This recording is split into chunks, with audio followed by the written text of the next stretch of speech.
Welcome back, folks, to another episode of DGS 2K3.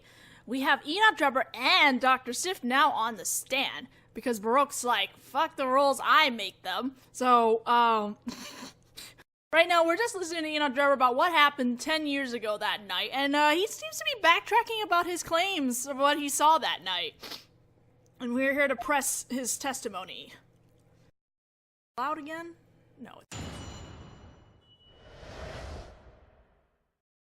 Also, the music seems to pick up, so I guess we're getting really close to the end. Whew! This has been a really strange case overall. Like, it's a good case, but it's just been really strange.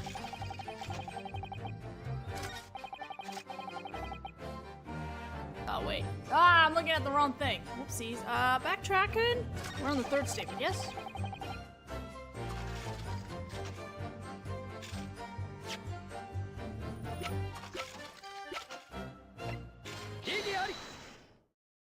Presenting the newspaper article. I'm afraid that won't work, Drebber-san. What won't work? You must have seen the professor 10 years ago. Quite the troublemaker, aren't you? I was the one this happened to, and I'm telling you I didn't see him.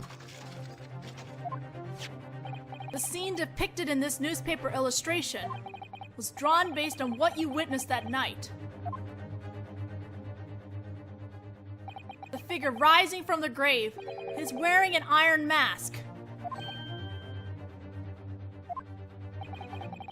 10 years ago, decided in his top secret trial that he would be made to wear a mask.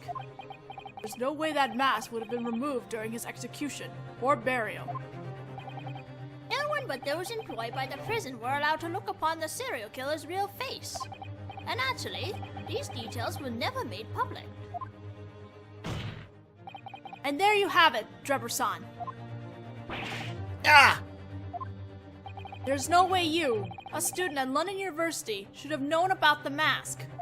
Unless you actually did see the professor that night.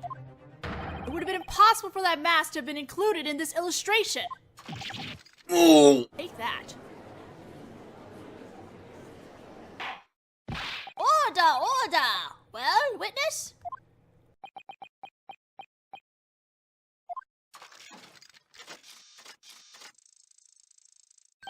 Now that I look at it more closely, it's quite a dreadful illustration, isn't it? Look at him, he's still trying to weasel his way out. As I previously stated, I was deeply shaken at the time. That's why I convinced myself I'd seen something so terrible. But I later realized that I'd been mistaken.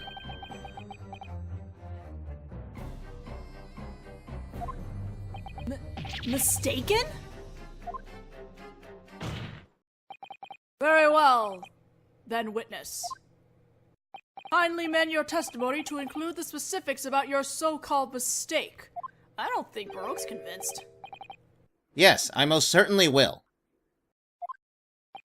Sounds like he's not willing to come clean yet, huh? Nope, they're gonna put up a fight like they always do. How Sif is just kind of chilling there. The person I saw that night was a fellow member of my trade. Another grave robber. A fellow member of your trade? What do you mean? Well, I wasn't the only one grave robbing out there, you see. When I saw someone emerging from one of the graves, I thought my heart was going to stop.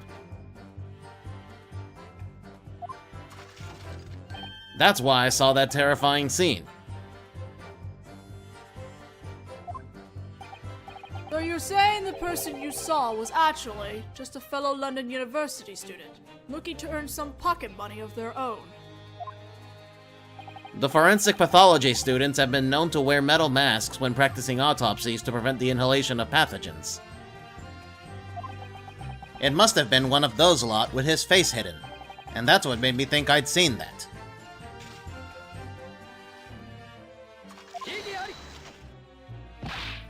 But there's more to the story written in the article. The next moment, I heard a sudden ear-splitting gunshot ring out from behind me. The bullet struck the undead prisoner in the chest, and his breast stilled once more. What? He got shot? That could have been the gravekeeping shooting a trespassing grave robber. The gravekeepers went around shooting people? I think they turned into a pretty big deal of its own. Oh, right. Ah, that. I'm sure it was just an addition by the reporter to spice up the story.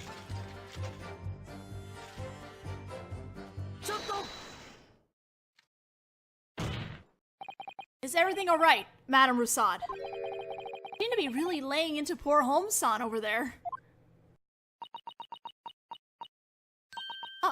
Oh, begging your pardon.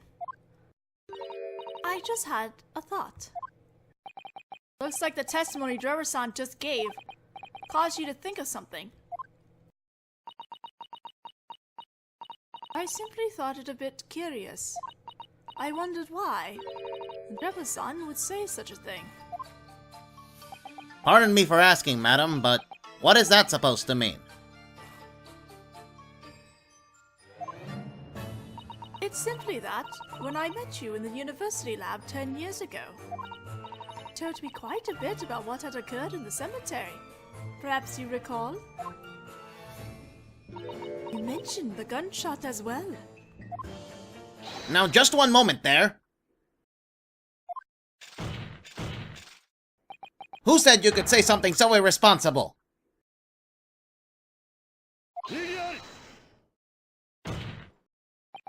You do well to watch how you speak to a lady. Eesh. Please continue your testimony, Madame Roussaud. Very well, I will. According to the story I heard 10 years ago, he did indeed hear a gunshot from behind him, and see the prisoner shot right before his very eyes. I never said that!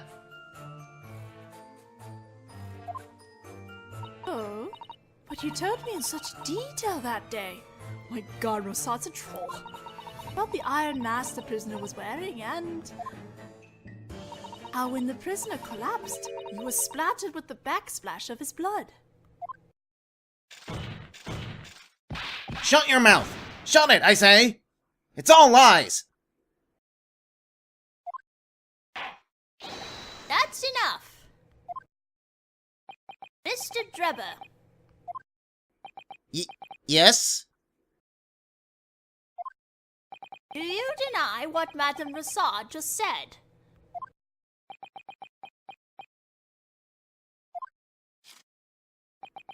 I have no memory of ever saying such a thing. That's a lie! You really expect us to believe that? The court will not accept baseless accusations, defense. Damn it! We have to prove it now! Now then, witness. Add your statement just now to the testimony. Yes, Your Honor. Baroque is not impressed. I wouldn't be either. The claims about a gunshot from behind me and a backsplash of blood were fabrications.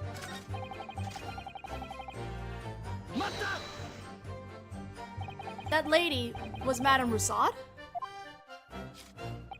I suppose so. I never expected to see her again 10 years later. As I stated previously, I learned of his name from the newspaper article that went to see him. You mean the article in the Daily Circus? At the time, I was just a broke university student. So I jumped at the madam's offer of £5. So you allowed her to take a mold of you for her wax figure and put it on display? Yes, that's right. I figured if she was willing to pay for that, then I should let her. Yes, now I remember. Come to think of it, I believe I purchased one other thing from you that day. Oh.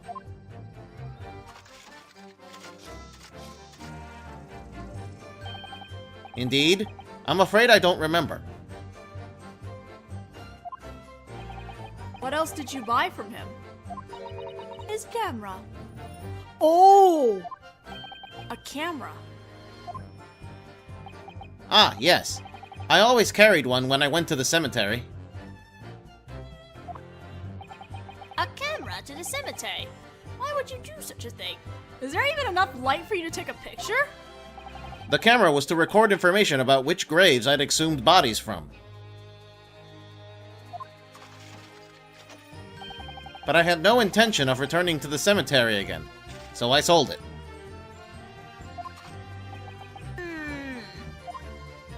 It's still on display in our Chamber of Horrors. Recreating things, down to the smallest detail, is part of how we operate. Sounds as though this camera is the real one that Drebber-sama was carrying that night. Yeah, must be. Camera. The actual camera Drebber carried with him when he went to rob graves that night 10 years ago. Alright, we're gonna go back to that statement.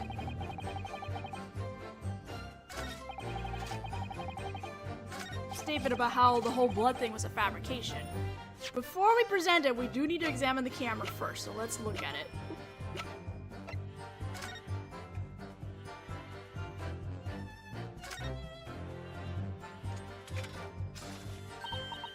Hello, there it is! What an amazing gadget. You seem to like these sort of machines, don't you? Yes, I suppose you call this a mechanism. Anyway, it's just lovely. Lovely? Whenever I look at a pocket watch, I just can't help wanting to disassemble it. That's... wow. Susato loves mechanics. Because of that, the only sort of clock my father keeps now is his internal one. Poor Mikatoba. Yeah, so what is this little red splotch here? Hello? Oh my. What's wrong? Look at the bellows here. There's some sort of blackish red stain. Right. It kind of looks like blood. What it looks like. You don't think... Nah, can't be. Camera. The actual camera Drebber carried with him when he went to rob the graves that night 10 years ago. There's a blackish red stain on the extended bellows. Alright, now that we have that information, we can present the camera. Drebber-san, do you remember this camera? Oh, isn't that the camera I bought from him? I borrowed this from the Chamber of Horrors. It's the camera you had with you that night 10 years ago. And what about it? We two Japanese have never seen such a small camera before. You carry it around by folding up the bellows, correct? Just like this. Just a moment. The bellows on that camera. What is this blackish red stain?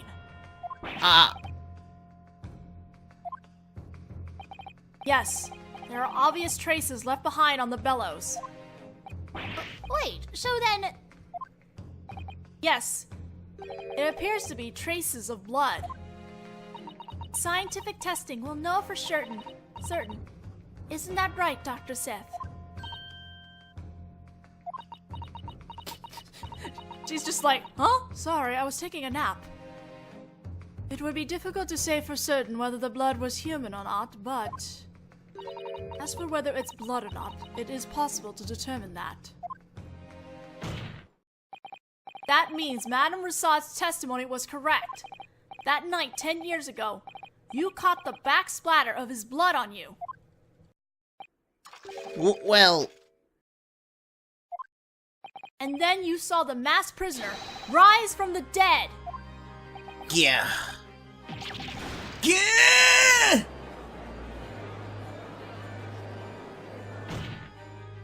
There's no way you simply forgot this shocking fact.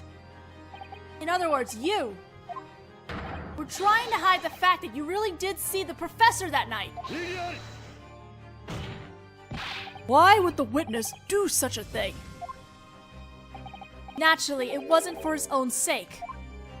Then whose sake do you propose it was for? I mean, the woman next to her, maybe. Mr. Drebber lied in order to cover for someone else. To cover for someone? And that was, of course, someone who would be in a lot of trouble if the fact that the condemned prisoner, the professor, had risen from the dead. In that case, the court orders the defense to tell us. Who was this witness trying to protect with his lie? Dr. Courtney Sith. I love how she's right next to Enoch. The person was, of course, Dr. Sith. Dr. Sith. My God. Look at her sass. I love that pose. If the condemned prisoner, who was supposed to have been executed, had not actually died, and the public got wind of that fact. What are you trying to say? Not only that, but if that prisoner was a serial killer, the professor, who whipped all of the Great British Empire into a terrified frenzy. That would be a scandal of historical proportions. Ridiculous. This should go without saying, but the dead can't return to life. In which case, that would mean that the execution had never happened in the first place. That's exactly right. Condemned prisoner escaping his execution. Such a thing would never happen in Great Britain. You think so, huh? But the fact remains that 10 years ago, someone witnessed just that. If this all turns out to be true, then it would be impossible to just lay the blame on the coroner and leave it at that. That would discredit the dignity of our nation's entire legal system. And that's why it was kept a secret. In order to protect this clandestine secret, Dr. Sapph would have had no choice but to yield to any demand made of her, even if that demand was for her cooperation in carrying out a crime. Demand? Dr. Sapph didn't decide to cooperate with Drebber in this murder. She had no choice in order to protect that 10-year-old secret. She swapped the wax figure with the corpse and wrote a falsified autopsy report. Ah! Damage! Oh no, the leg's out! Now he's serious business. Prosecutor Van Zeeks.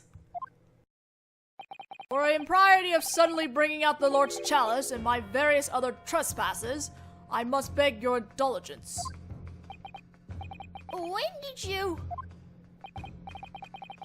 It seems like precisely the sort of story London's masses would eat right up.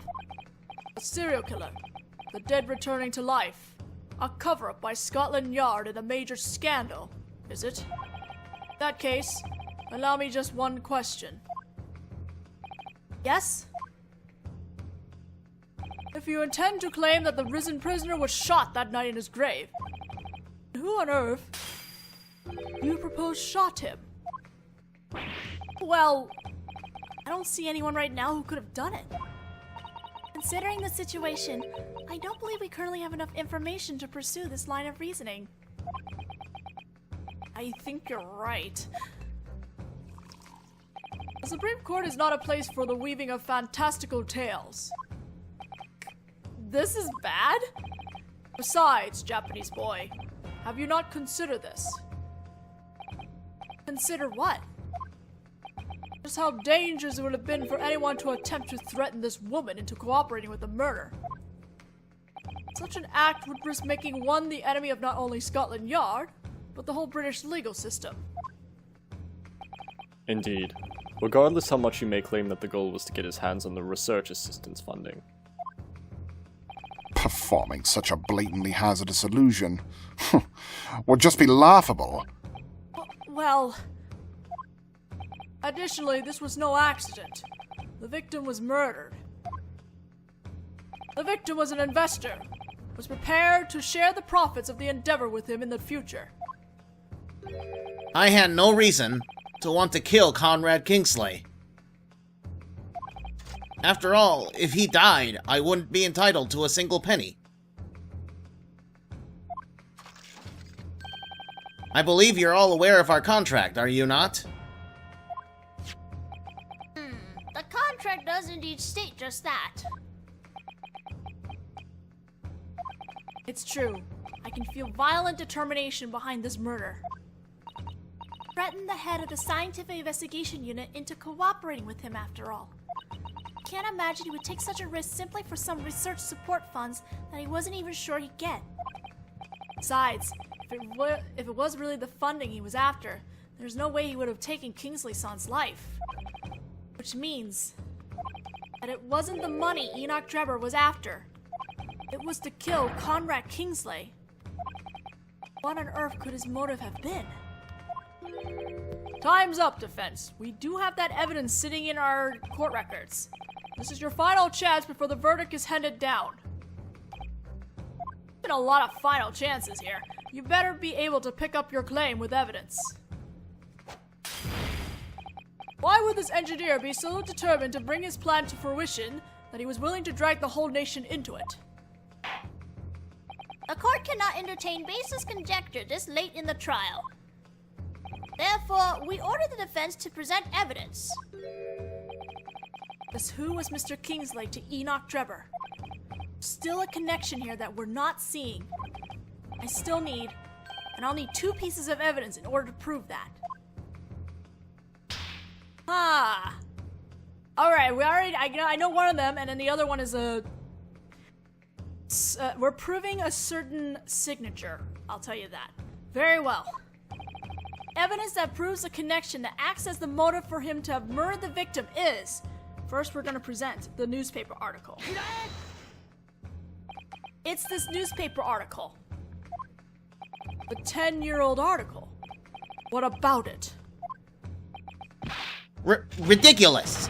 That rag's article is meaningless. I agree. On its own, it's insignificant. However, when paired with one other piece of evidence, your motive for killing Mr. Kingsley will be revealed. One other piece of evidence. Very well then. The defense will present its other piece of evidence. What evidence, when paired with the newspaper, reveals the witness's murderous intent toward the victim? The next thing we're presenting is the contract. What is it?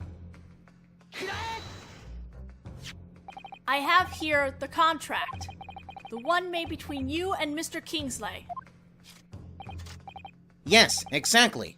That contract is precisely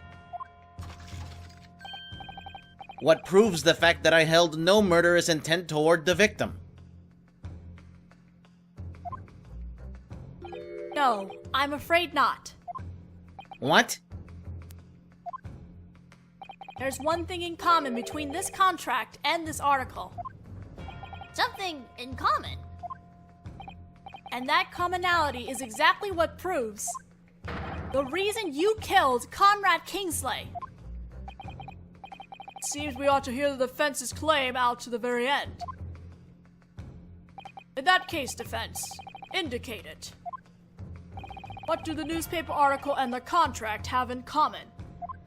Let's compare signatures. The common point between these 2 pieces of evidence is the signature. The signature? Signature on the illustration from 10 years ago and the signature on the contract were both written by the same person. What? 10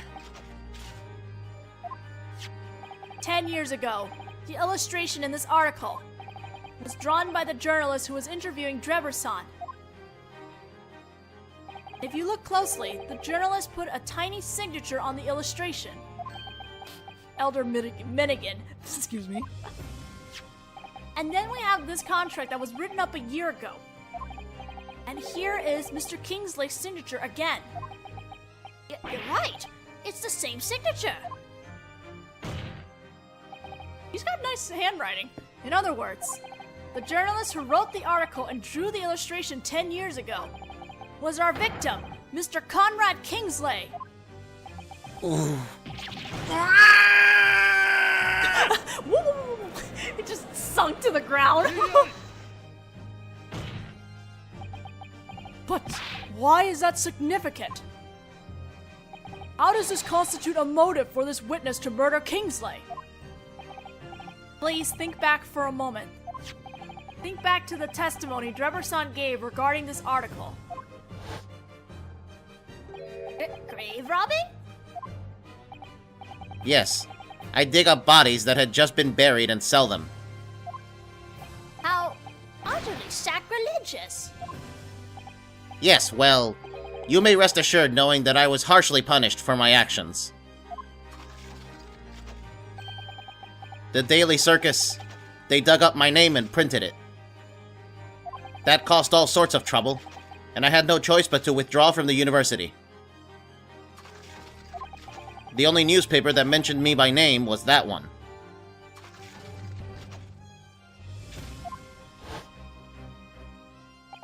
After that, I gave up on my dreams of becoming a scientist.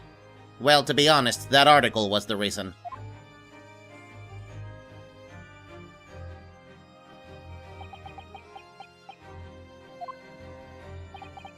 Back then, you were a London University research student, with your sights set on becoming a scientist. However, with this single article, your whole life changed.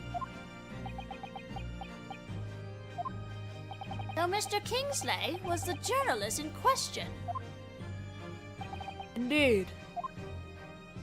It's said that Kingsley made his move to becoming the centerpiece of a criminal organization. As a result of the wealthy of unsavory connections he built up during his journalism days.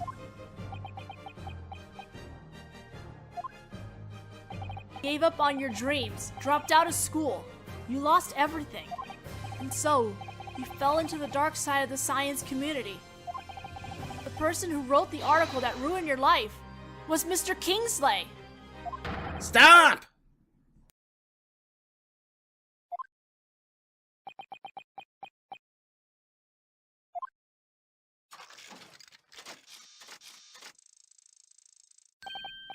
Perhaps you could quit spilling my life story for your own satisfaction? Eh? Witness? It's true that I had to leave the university thanks to that article. However, that was only the final push. What do you mean? Most research students lack the financial resources to carry out their research.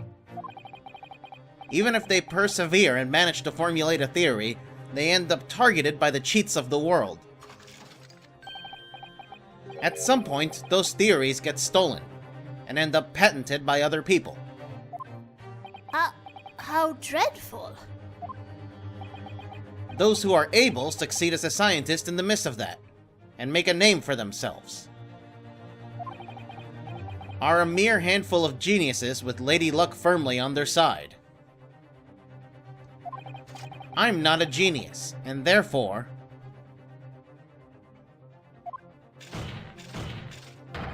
that incident was nothing but a convenient excuse for me to drop out of university.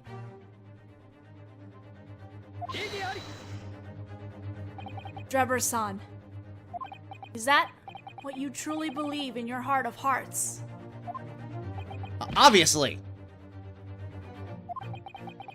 I know better than anyone, whether I truly have talent or not. At the very least, there's a contradiction in your statement. What? And I have the evidence to prove that contradiction. How can someone uninvolved like you be so sure of my situation? If you've really got it, then show it to me. Show me your evidence.